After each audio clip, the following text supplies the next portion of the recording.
Aloha, everybody, and welcome to the Joystick Show, a podcast where three friends from high school in Hawaii get together to talk about video games, comics, and pop culture. I'm Thomas, and I'm joined with Scott and Drake. For this episode, we're going to jump right into our weekly reviews with You People, Vox Machina, episodes 4 through 6, My Hero Academia, and Lockwood Co. Enjoy.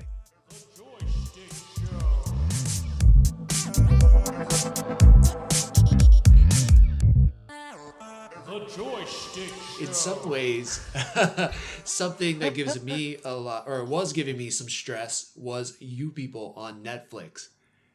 Man, yeah. I thought it was great for what it was. Like, there was a lot of like moments that I cracked up, and there was a lot of moments where I was just like, oh, cringy, but it like worked. I mean, it's an all-star cast. You got Eddie Murphy, Julia Louis-Dreyfus, Jonah Hill, like that newcomer who plays his fiance. Mulder's in. Oh yeah. David Duchovny's in it. Yeah, like it's so good. It's and a ton of comedians. Fuck. Yeah. The guy who plays his boss is like one of the dudes, the founding members of what is it? UCB with Amy Poehler them. Yeah. Oh wow. And then there was like Andrew Schultz was in there. Schultz. Yeah, I saw that. There was some other like smaller comedians that the podcaster is a comedian as well too. His co-host. Oh, okay, that makes sense. Oh yeah. They stacked it up with an all-star cast. Did you guys? It was kind of interesting. It was almost shot in a way that it kind of made it feel like episodes to me. There was like part 1, part 2, part 3, like where they're kind of jumping around. Like we're meeting these characters living their own lives, which I was surprised that we were going that far back. I thought the story was going to go in like, oh, we're together now and here meet the parents. But it was like their story about how they come together, then how they form this relationship, then move it forward to the point of marriage. And then, and then we meet the families and then there's a fallout. And then there's kind of a quick fall in. So, yeah, I don't know. How'd you guys feel about just story, pacing, how it all played out? Don't all jump at once. Yeah, I agree. It did kind of feel... I think whenever we were introduced to a new all-star character, so for example, when we first meet Eddie Murphy, right? That was like a... kind of a hit into it. Then Eddie Murphy takes him to go see Anthony Anderson. That was a hit to it. Then when they're talking about their wedding, Dion Cole is there, right? So you're getting all these little instances of where you're meeting a new character. The new character is supposed to be funny, is a comedian. So I'm like looking for the funny in the things, and it's like you said, the juxtaposition of sometimes it's serious, sometimes it's not.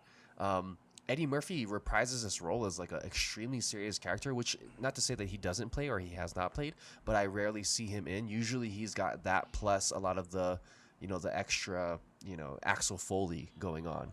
But he played this as like a very interesting character. I mean, sorry, like to add in, like, I don't know if this is controversial, but he played it like as a very unlikable character in a lot of ways. Like he was like not, like he was trying to be a dick in a lot of these situations, and like it worked. Yeah, and the parts that he added to the funny, just real quick, was like, for instance, when Mike Epps was talking about, he's like, well, I'm thinking like Tron, something, and then Eddie Murphy's like, I think that's a good idea. He's still being serious, but I'm like, this fucking dick, and you're laughing because he's doing that, like. A lot of his funny came from adding on to craziness. I mean, I can't. Yeah, absolutely. Like, I couldn't lie. Like when he was teasing, like mimicking his voice, like, "Oh, you just think you could do this? That sounds like some white boy shit." Was like so funny. Like he killed it. Like his delivery was classic. But you still, for me, you're like, I don't like him because I know what he's trying to do. Like it's crazy. Yeah. Especially he's like, the whole song, like, who's in Paris? Yeah.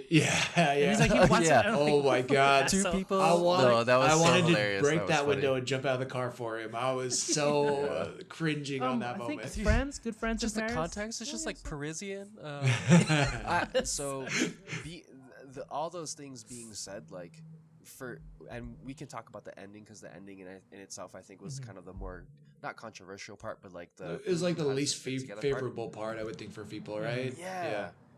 Like for me, the journey was like what I was viewing it as is the difficulty in interracial pairings, i.e., Jewish individuals and African American individuals getting together, and you can see the beats of like why this is hard, why the culture then exists for these separate types, and then you have the stereotypes and the archetypes within those things of like the the over I guess quote unquote blackified like African dad who doesn't want them to date a white person, and the Jewish mom who essentially doesn't necessarily think about the individual as an individual, but like trying to get the culture by overcompensating. Right. And so you can see all these nice, interesting tropes. And so in my mind, I was like, okay, you're showing me what's super difficult, and that sucks. So do I want to have an interracial relationship? Right. Do I have to? Do I not want that then? Or are you showing me that it's worth it? The end obviously contradicts that, right? To an extent, right? And then it's like, okay, so the relationships between these individuals, they can be met there, but it seems as if within these own places they're contradicting and making it more difficult for themselves, for each other. So a lot of these different messages for me I got, but did you guys get similar messages, or what was the overall? Yeah, no, definitely. That's what I was thinking. I was like, wait, are they? Because even when the best friend tells him, hey, like white people and black people can't be friends, or like can't love each other, or whatever they said, I was like, man, it just didn't sit right with me. Yeah, and it's like, but he's your best friend and you're doing this podcast with him. It's like, what do you mean like they can't be friends? And maybe people have that view, and like to each your own, for sure, but it's just like I don't feel that way personally. Like I don't. I feel like no matter what somebody's skin color is to me, or sexual orientation or whatever, like I still feel like I could be friends with that person if they were open to it. Like if you're open to being friends with me, like I maybe this is why I'm a Frank and not a Bill, but I truly believe like I'm down to be friends with anybody. Like if you like me, we have common interests, like you put in a little bit of effort, I'm down to meet you halfway and we could be friends. That was really a bummer for me when that thing came up, and then when they're like, they call it off at the rehearsal dinner, or like, I forgot what the word is if it's not that, but like the pre-wedding dinner, I was just like, it sucked. I don't know. It didn't sit right with me. I'm like, no, like don't, this is showing that, these two cultures can't find commonality and common ground. And I know again, at the end they come together, but it didn't satisfy how like sad it made that divide feel for me. Right. Well, because even before that, right? Like when they were having conversations, like they both saw like, whoa, my dad is being freaking crazy right now, and whoa, my mom is being like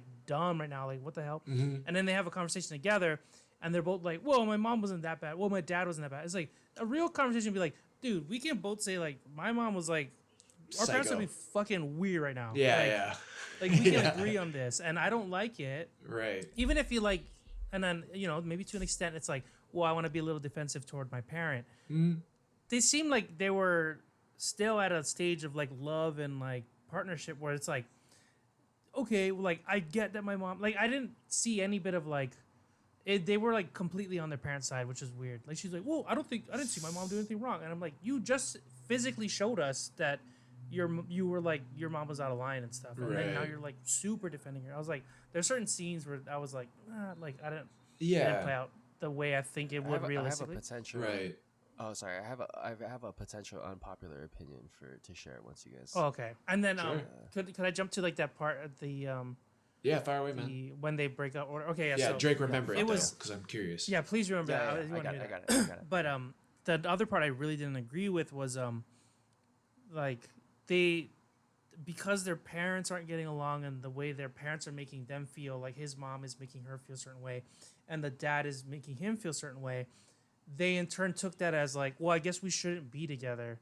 And I'm like, that's dumb. Like,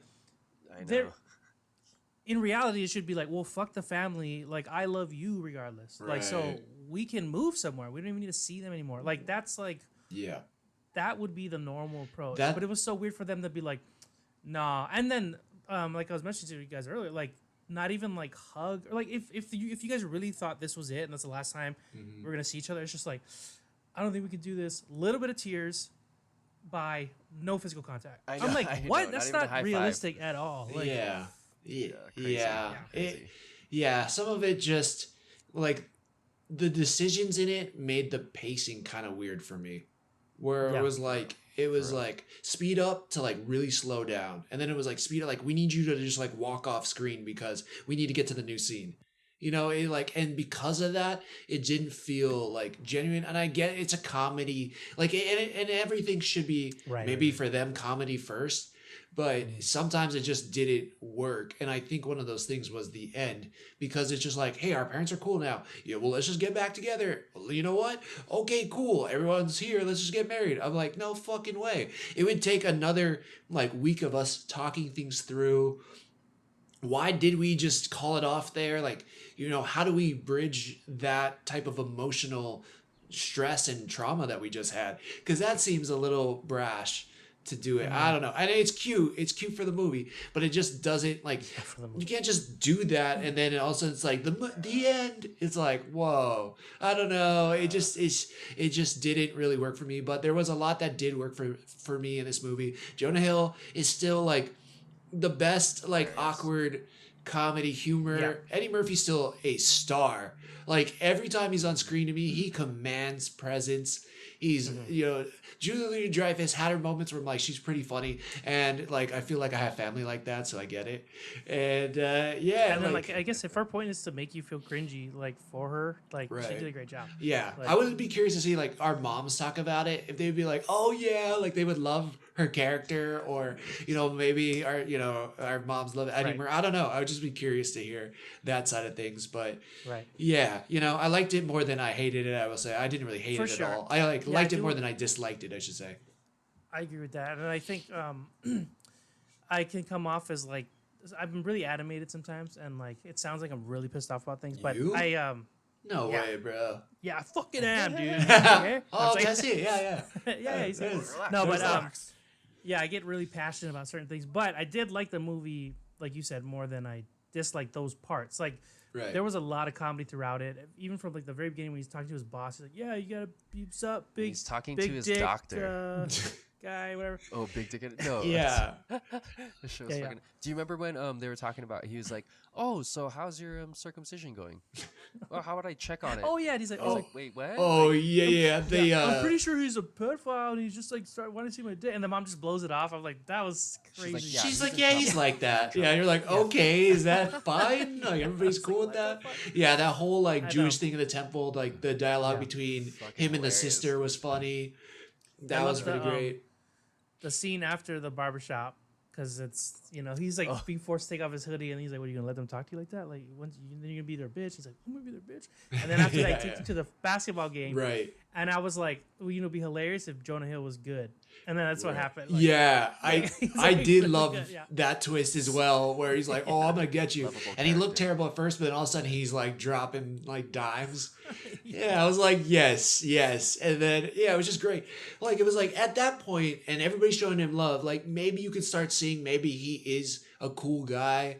You know, that just because he's white doesn't mean that you shouldn't dislike him for your daughter. He's obviously trying, but anyways, yeah. I was wondering about, so my unpopular opinion was like kind of like the idea of the quote unquote equality of these two cultures, right? The Jewish culture and the African American culture, Black culture in America. Right. For me, when I was watching Amira yell at Shelley, Julie Louis-Dreyfus, when she was standing up to her, just like how Jonah Hill stood up to Eddie Murphy at the reception. Reception. And then that's Amira the word I was stood looking up for. to reception. Oh yeah, I didn't know that word for some reason. Reception's like I've had one of these things called a wedding before, but I couldn't. The rehearsal dinner. It was rehearsal dinner? Then I was right. Never mind. Keep going. Rehearsal dinner. Right. So when I understood why Jonah spoke to Eddie in that way. I think everybody kind of understood, like, oh, he's standing up for himself, he's being a man, etc., etc. It's a likable moment, I think, for Jonah, and a realization moment for Eddie. For me, I don't know that came off when Amira was talking to Lauren London, was talking to Julia Louis-Dreyfus, and maybe it was just because it was like more feminine energy, but like I felt like Amira was like attacking Shelley. And like Shelley, obviously she's that's not from a place. She wasn't trying to do that. She's just fucking ignorant, right? Exactly. So to an extent, she was trying, obviously, but it was like microaggression or whatever, based on what Amira was feeling and thinking, Right. etc., etc. And for me, that's kind of where I was like, oh well, this doesn't make it seem quote unquote equal in these things, right? Because now it sounds like one person's being exceptionally aggressive to an individual who should be held and taught, versus when Jonah's talking to Eddie, he's like, yo, why are you being a fucking asshole? And like that made sense to me. So it kind of versus someone he's unintentionally doing it. yeah. So it makes me like Jonah more. It makes Eddie Murphy's character more realization, but it makes me feel sad for Julie Louis-Dreyfus and angry at Amira for being so quote unquote insensitive to this ignorant person. Right, but I then- want to chime in here. Like, I want to be careful with how I say it because, like, I know that it maybe in any description, in any way we come at this, like you could look at like a racial thing or a sexist thing or whatever, and maybe it is. Maybe there's bias from me in this standpoint, but like I do agree with you where I'm like I she wasn't trying to be hurtful, and yes, it was hurtful to Amir, which I understand. I think I do understand that. Maybe I don't. Maybe somebody could educate me, but I think she wasn't trying to be hurtful to her, and then it just was, right. Where Eddie Murphy's character was intentionally trying to be hurtful towards Jonah Hill, right, or his character Ezra, and so it's like, why? I understand you're frustrated and you've held your tongue a lot, and maybe it's just the cap or the water boiling over in this situation. But I agree with you where it's like, why are you attacking her? Like, maybe you could have sternly educated her. And I guess some people could say that she was, but I felt like, yeah, maybe she was a little more aggressive when she was just trying to relate to her, but doing it in such like a over exaggerative way, and it was cringy and it was bad, and that could bother people. I completely get that, but I agree with you. Like, made me like Ezra more and Amira a little less in how they handled both of their situations. Right. And I think, I agree with that. But I guess if like you really want to think about it, this Amira could be coming from a point of view where like maybe she's been getting this her whole life, right? Right. That's the true. assumption is like every person that's trying to fit in with their culture, like she kept doing that culture and like their the quotes and everything. Like she is trying, but it's like there's a tipping point, and then there's also the realization like this is gonna be my mother-in-law. Like I gotta deal with this fucking forever. Like so, she's also probably not thinking in the right mind where it's like, like the day before wedding, it could be a lot for some people. So like. That's true. Yeah, sure. Like she definitely could have had better words for it, but maybe emotionally and mentally at the moment she didn't have all the tools she needed to talk to this person. Like, so it's like it just kind of spilled out. Like, this is what I'm fucking feeling, and like I don't like what you're doing, and so I feel like both of their feelings afterwards were justified. Like, you could tell Louis the mom, you could tell she was like, oh my god, like. She's ignorant. Like she didn't know she was coming off that way, and then it's like you're gonna cry now. Like she's pissed. Amira's pissed. Like no, don't make it about you. Like I'm still pissed about that. And it's like I could see both their perspectives, and it was shitty. But because it's a movie and they're telling a story, like if this just happened, you've seen it. I could see like, hey, everyone has their bad days. People deal with it a certain way. Right. But because of the movie and they compared it to Jonah Hill's one, it did feel like this is the same. And it's like it wasn't though, because Eddie Murphy knew what he was doing. He was calculated. Right. He was being a dick. They did try to paint it. It's kind of hard to, like it was the same. Yeah, I think you described it perfect. And you're right. Like all that stuff is justified. But yeah, it's just, I think when you put one next to the other right back to back, it doesn't feel the same. But, I agree with you. I think you definitely gave me like a new perspective on how I look at it. And yeah, I can see it both ways for sure. All right. So, yeah. Overall, hilarious movie. Facts. I mean, there was a lot that was just great about it. A lot I appreciated. Being a sneakerhead too, and then buying the matching shoes and everything. I was like, yes, couple goals. Like that's. I love that stuff. So. Yeah. Expensive. Exactly. Drake, you watched something on Netflix also, Lockwood Co. Is that right? You want to give us a little tidbit on that? Lockwood Co. It's a Netflix show. It's quite quick. It's a kind of like a psychic paranormal detective mystery type situation. So essentially, it's based off of a young adult supernatural thriller series written by Jonathan Stroud. And it was from 2013 to 2017. So there's 5 separate books that are out right now. And so in the show in itself, I think it's only 8 episodes deep. But essentially, the premise is they're only teenagers and below can see ghosts. So teens are now ghost hunters because now we have ghosts in the environment. Oh. There are tiers. There's level 1, level 2, level 3, etc. And so these teens, these ghost hunters, they go into the night and they combat deadly spirits, capture them, etc., etc. Kind of like a steampunk-esque type Ghostbuster situation. And then so all of the adults are staffing the corporate agencies. So the adults run these agencies that bring out these ghost hunters. And there's one small startup individual, Lockwood, who's one of the main characters. He's quote unquote Anthony Lockwood. He has his own thing, and you don't know why. And you know that there's something going on because he doesn't have parents for some reason, but he's living in a house. So there's like a mystery there. And then the main character, Lucy Carlisle, goes there. She's like a savant. She's super, super good, but something happened because of her, I think, stepmother, and she essentially ran away. And there's this third individual, George Kareem, and he's very good. He's very smart, intelligent, kind of like the third wheel, but comedic poster. And so they get into these situations where they're having to take up jobs in order to pay for certain things, and they're having to navigate the corporate world, their own thing, plus this mystery that goes beyond what they're initially doing. And the big question is, why are these ghosts here? It was initially thought something, but they're unraveling the fact that maybe it's something a little bit more sinister, a little bit more deep. And that's what happens in the first 8 episodes. It was kind of thrilling. Some of it's like teen cringy. Obviously, it's for a teen thriller type situation.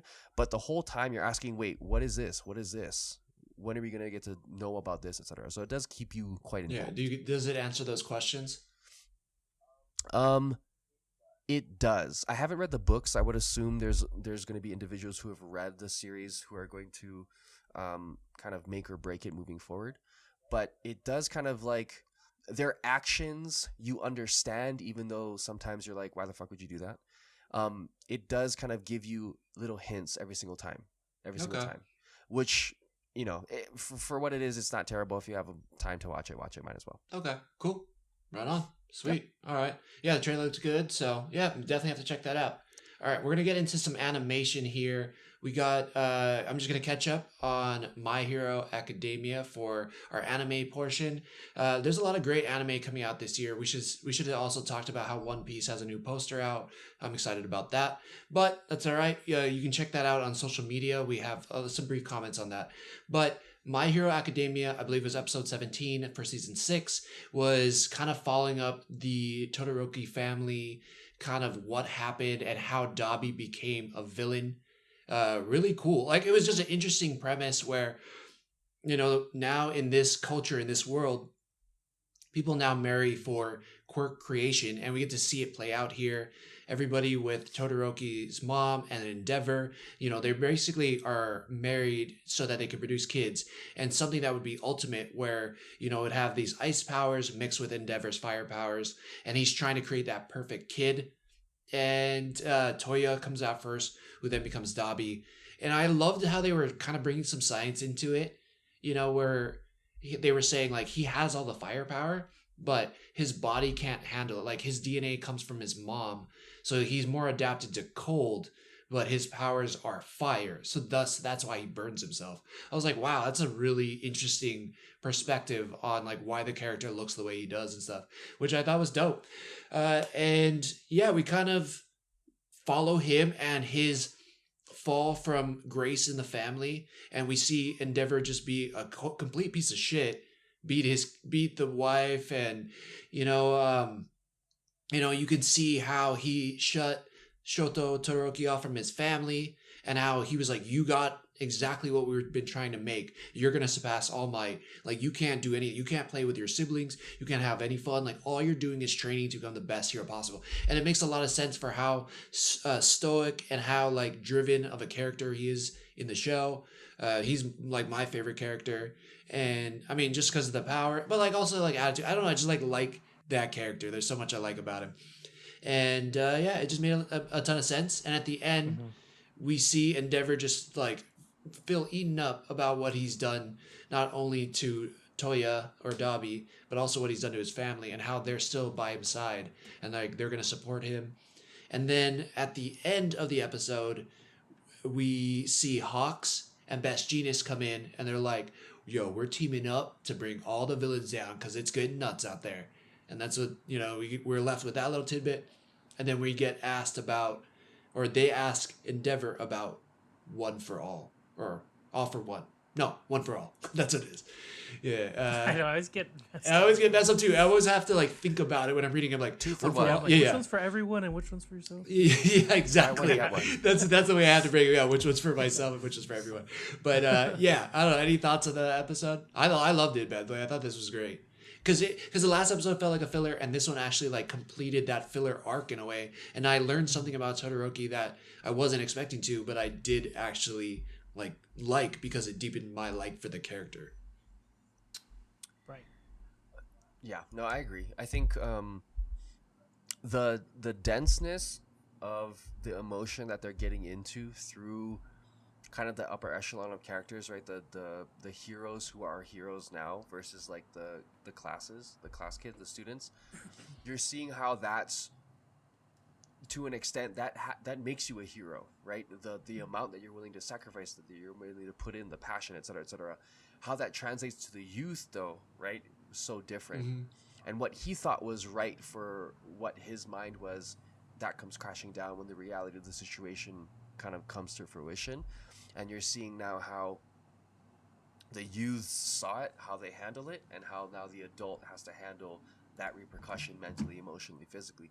You don't get to see that a lot, again, in a lot of things that we invest ourselves in. You kind of get to see the final product of like, oh, there's just this cool person. And when we get to learn about these things that make the character even deeper and give it a lot more personality, some things that we can relate to, I think My Hero Academia is one of the best animes that does this, considering what we've been able to see, how we were introduced to everything, what we were able to see, and what we know now. So different, so beautiful in that sense. Yeah, absolutely. Like, who would have thought, child abuse and parental neglect and pressure, and that ultimate downfall on yourself would come from My Hero Academia, but here we are. So this is not where I would have thought I would have found this type of story, but it's here and it works really well. Yeah, definitely. Yeah, Scott, any final thoughts before we move on to Vox Machina? Nope, I agree with everything you guys are saying. It's a really good show. Was this the finale, or is there more? I don't think it was the finale. I think not the finale. Okay. No, because there's another episode coming out next week where we see what Midoriya is doing in his coma, and he's basically talking to the vestiges. There's that word which you're gonna hear in a little bit, but he's talking to the vestiges of One for All. So that's next week's episode. So yeah, stick around for anime. Also, if you made it this far and there's an anime we're not watching that you think we should be talking about, send us a message, man, because I'm definitely down to check it out. All right, we are now into the last review of the night. We are talking about Vox Machina, and I love what they're doing right now with these 3-episode releases because it's cool. Like every Friday you get 3 episodes to drop, which is tight. Like I dig it. It's different than the all binge program that Netflix is on, and it's different than 1 episode every week, but we got 3 episodes with Vox Machina. Yeah, Scott, why don't you kick it off? All right, so a lot, like you said, because we got 3, like a lot is covered in these 3, and it feels like another Vox Machina movie, which I do love. So for starters, we leave off with Vex dying right in episode 3, and in this one, it starts right off of that where they're trying to figure out a way. They're scrambling. They're like, we got to bring her back. Like, what the fuck? Like, right. Can we heal her? Like, yeah. Can we revive? And then they decide to revive her. Yeah. And then, so Cash ends up using his magic to help revive her. and he's like, it's super hard, but we gotta try it. So then they start doing that, and then while that's happening, Vax, this is a brother, right? Yep. Vaxilodon and Vexelia. Vax is seeing what is that? The Matron of Ravens. Matron of Ravens. I was going to say the Queen of Crows. Yeah, the Matron of Ravens. The Matron. I mean, where does work? The Matron of Ravens makes like a deal with him, and because she's like what looks like she's like death and is like about to take her life, and he's like, take me instead, and makes like an unsaid deal. Because he doesn't know what it entails exactly, but all he knows is his sister comes back to life, and he's wearing the armor that they were trying to get. Right. Like he does end up fighting like some kind of spirit, and like when he releases, right, he like wins the fight. Like when he lets that spirit kind of get the final blow, he's like, "Oh, we found a worthy king." So I guess it was like, "Oh, whoever who releases, their fight and just submits to the will is actually the one who wins." Right. And with this now, he's like souped up. Like he's crazy. Dude, he goes Super Saiyan in this episode. And, everyone is blown away. Like, is that? He can do that now? Like that was a sick upgrade. Sick. Yeah, that I was animation was, oh my god. Yeah, it was a very cool, like almost anime-esque upgrade, right? Where you're like, oh shit, he just hit another level. Yep. And like especially after like that whole Cash and Zara, like they try to leave, and then they do a good thing. They bring Vex back, and then they're like, "Oh, we need to get it again." Like Zara's like, "We need that vestige, so we'll just like petrify them all, and then I'll take it." And like Cash is like, "You can kill them." Like, what the fuck? So she releases this monster, and it's like basically like those aliens from Fairly Odd Parents, those like dumb ones, right? Like that, or what are they? It's like in Futurama, it's or the same sort of like just like one eye, just one eye, monster. yeah. But the tentacles are cool. Like they go like they're almost like dark sides. They're like omega, omega beings, go exactly. And like exactly like omega beings. Like you can't get away from them. Almost like they just kind of home on their own, and and then you see Vax like unload with his power and like cutting off all those shit. Like it's freaking unreal. After his team is getting like owned. Right. That's where he had that internal battle, right? Well, then he has like another battle in that as well. Like I think that's where he. Is that where it is? Is that where it is? Yeah, oh, he's seeing all the he gods was like and sitting stuff, there right? and just like kind of like. I thought that's where he sees like another city like burning down or whatever, and then he gets like a vision of the future in a way, or like some almost like an alternate future where everything's destroyed. I thought that was that, but maybe I'm wrong. Maybe you're right. I don't know. I could be remembering it wrong. Yeah, I mean, again, it's because they put 3 episodes together. It's like one big thing. And it's hard to put order of operation. Yeah, right. I just focus more on like the character and their journey individually. Like all I remember is him going Super Saiyan and then throwing his 2 knives and then him coming back super fast and he's just like and he's just tossing them like, and it's cool because it's flying out making contact and then like reappearing in his hand and he's throwing it super fast while moving through. I was like, that is a badass upgrade to his power. I was like, how do you make like swords coming back cooler, I guess, and like that's how you do it. They did it. That was like speed. Yeah, super speed. I was like, holy shit, that was an upgrade. Yeah, that was unreal. And he throws it in its eye and then he like kicks through it. Yeah, just the back spinning kick. Oh, yeah, it's like so cool. Yeah, that's so sick. But you then you find out a little later, like he's like, I can't take it off. So you're like, oh, I didn't catch that part. There's a part where he's trapped. Like, he's trying to take it off and he can't. And then I immediately was like, how does he shower? But I don't know how often they shower. Anyway, but self cleaning. Yeah, maybe, but he can't get in the folds. The thing is like pretty tight, looks skin tight. But skin tight. That was interesting. And then while that's happening, you're dealing with Grog, right? And this battle with his blade that's thirsting for blood. Right, and this is pretty much the start of episode 5 right there, right? Because like Grog's now he can hear the sword calling him like the Ring of Power, basically, right? Yep. And he's starting to look at his friends, and he's like, no, like and then that was just interesting. He's like, and he's a funny character, so it's like having the serious like moments, but then Grog's comments, comedy, like Grog's like, I'm pooping, like please play a song for me.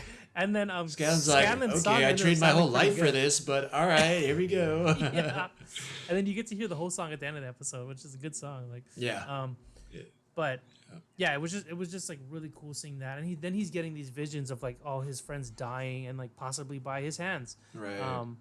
And you're just seeing that internal struggle Do they meet the Sphinx? Oh, in you know that what? Same... You know, you're right. Yeah. So I was. It was. That was episode 6. Episode 5 was we see Keyleth and her backstory because she's part of the. Oh yeah. sorry. Yeah, she's part of the Ishari. Like, I don't know if it's like a Yeah. religion or a people. Avatars? They're basically avatars. Yeah, right. She's like from the Wind Ishari, and in this episode, like we run into some of her family, but we also see the Fire Ishari. Yeah. Right, and that's cool too because. Zuko, his name was. Right? I mean, definitely. But I mean, Yeah. like, they get to, like, have this little dragon fight of all these, like, it was almost like those demons that were in She-Hulk. They're kind of coming through the portal, and they're, like, killing the Yeah. demons, but also, like, the rest of all the magic users are trying to close the portal. Right, and we get to see that those other magic users that you thought died in the first episode are still alive. Yeah, that's right. Right? Yep. So that was cool. They escaped to the And, last moment. Yeah. Yep.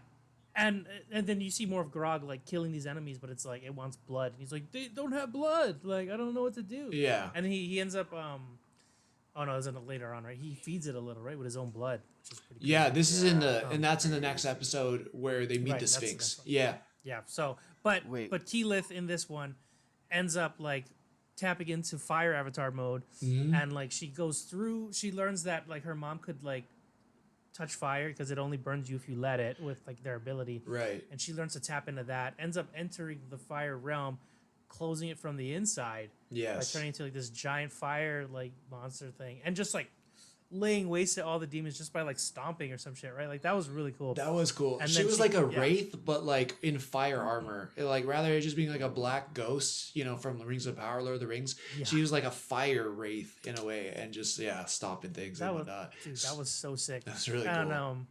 now she can like control fire. Like she can just make fire. Like a Yeah. little later on, they're all cold, and she's like, "Oh, let me do this," and then she can just like make a fire for them now, Right. which is like pretty invaluable. No, and definitely, and I think it's like another callback, which was they didn't have like they were like, oh, can you help us control the water with that other sorceress who then petrifies them or whatever, but.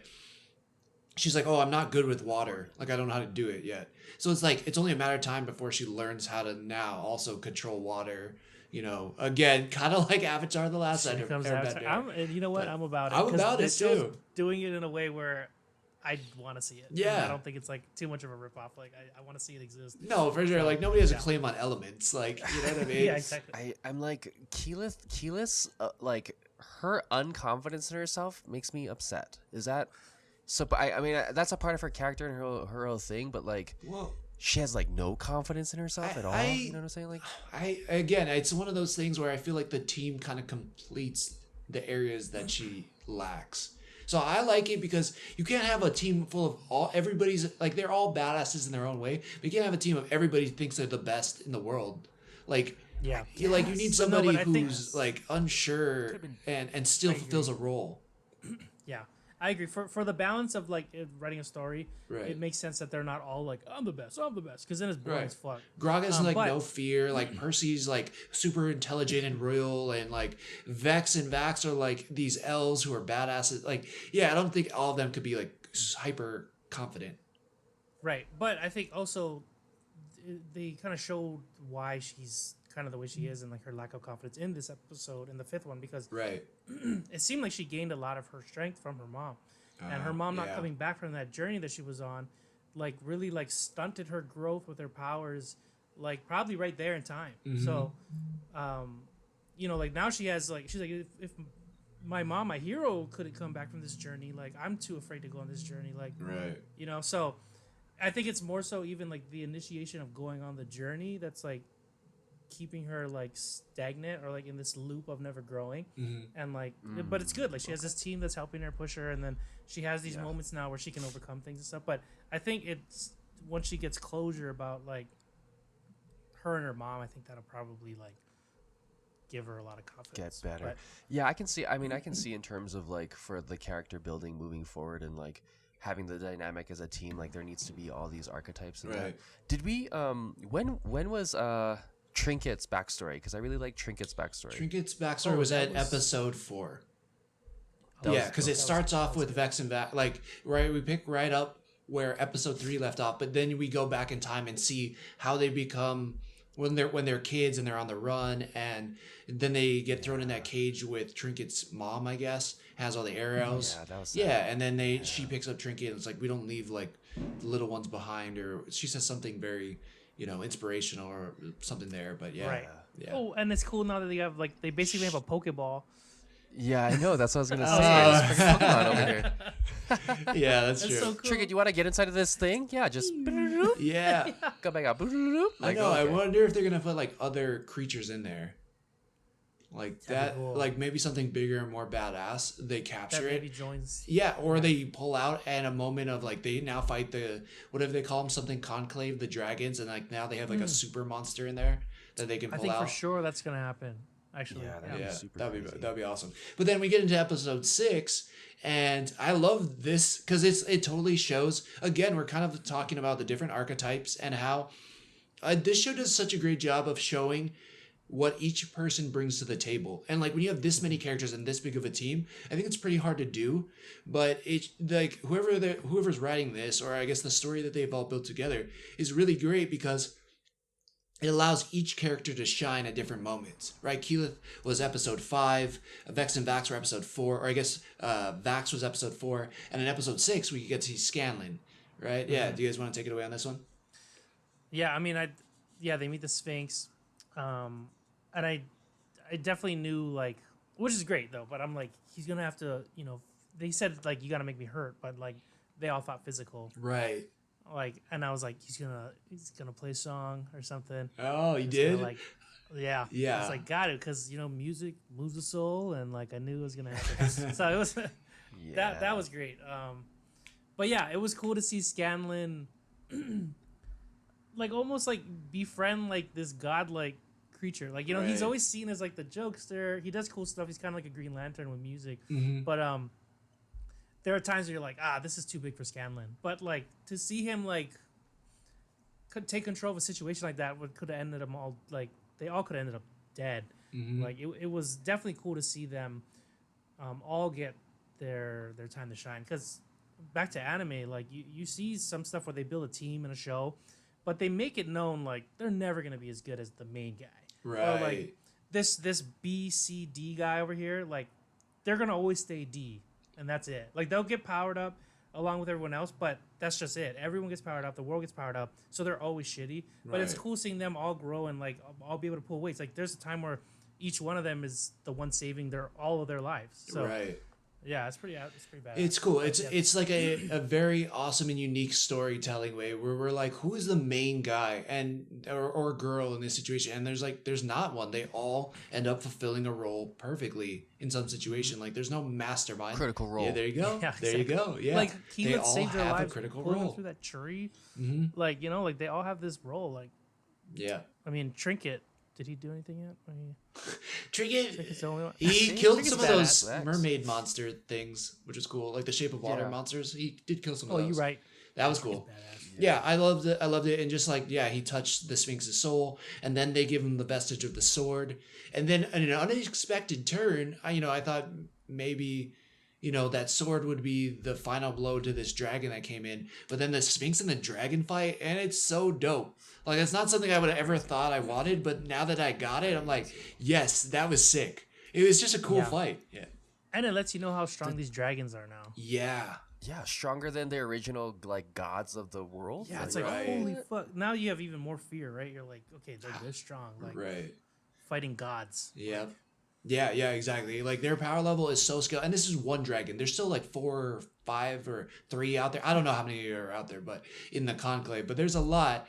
And this is only one of them. They are in for a wild ride. Like I don't know how they wrap this up in this one season, but maybe we're just halfway there.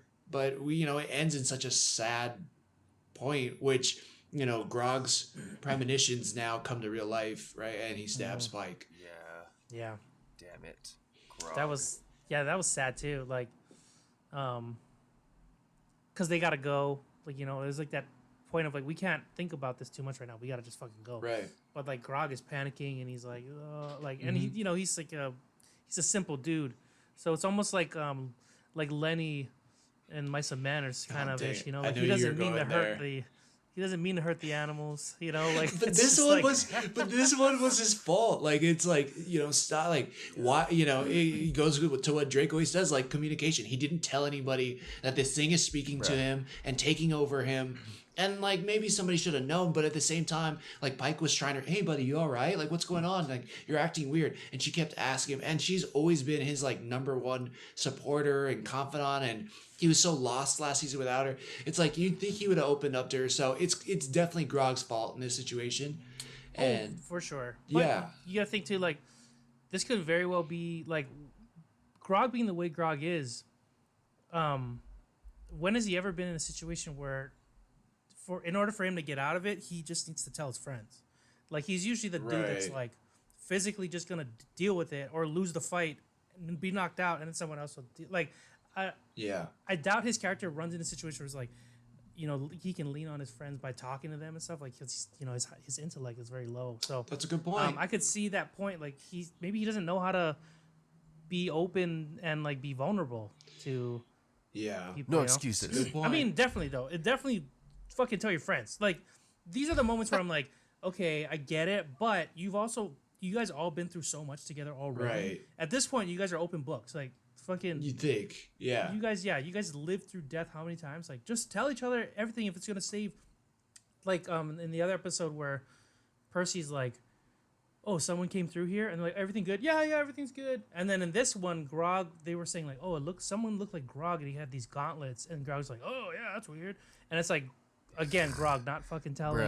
You're like, dude, everyone needs to be like, hey, this could be nothing, but like, this little information popped in when I heard that. Just do with it what you will. Exactly. Like, on the table. Like, they need to start doing that. They need to air out some laundry here. Air out your dirty laundry, Vox Machina. But ends in a really captivating way again, where it's exciting and it leaves you on a cliffhanger. And you're like, all right, how are they going to deal with this? Because now they're in this magical world, but... It was like the Bifrost scene in the MCU, but they both ended up in different places. And the team's... Feywild. Yeah. Is that what it is? Feywild? Yeah. There you go. The fairy. Sick. Yeah. And it looks cool. I don't know too much about it, but Christine, like, she plays D&D and stuff, and I guess their campaign, like, entered the Feywild fairly recently. She's like, it's wild. Like, I guess, like, the rules there are just, like, crazy. Oh, and she said, like, the only thing she could kind of describe it as, like, based on something we've seen, was, remember that movie with Natalie Portman, and they go into that realm, and it was almost like it was expanded. Yes, like Oblivion or something. Something like that. It might have been like that. Yeah. And it was like there's that bear in there that was screaming like, help me, because everything mutated in a different way. Right. She was like, based on what she said, she was like, it's kind of like that. Like, it's just like really weird and strange in there. So wow, it's gonna be really interesting to see what the hell's going on there. Pretty damn good. All right, I like this. I'm excited. Annihilation. That's what. Yeah. Oblivion was pretty close. All right, everybody. Well, thanks so much. I think that's it. I mean, we are tapped out this week. If you have stuck with us so far, thank you so much. I say this every week, but please like, share, subscribe. Hey, if you haven't had a chance, please rate the podcast 5 stars. Like, all of those ratings help. Even Drake and Scott, if you haven't done it, you guys do it too. Everybody should do it. I'll do it again. Yeah, do it again. That'd be great. Yeah. But no, seriously, we'd appreciate it. Share it with one new person this week. And as always, everybody, thank you for sticking it with us. The Joystick Show.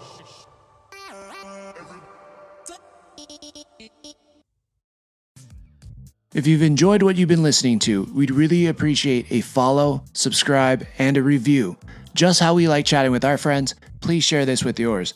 Feel free to join the squad and follow us at JoyStickShow Joystick Show on Twitter and Instagram, or anywhere you listen to podcasts. And if you feel like submitting topics or questions to be discussed on future episodes, you can email us at joystick.show@gmail.com. As always, thank you, peace out, and make it a great rest of your week.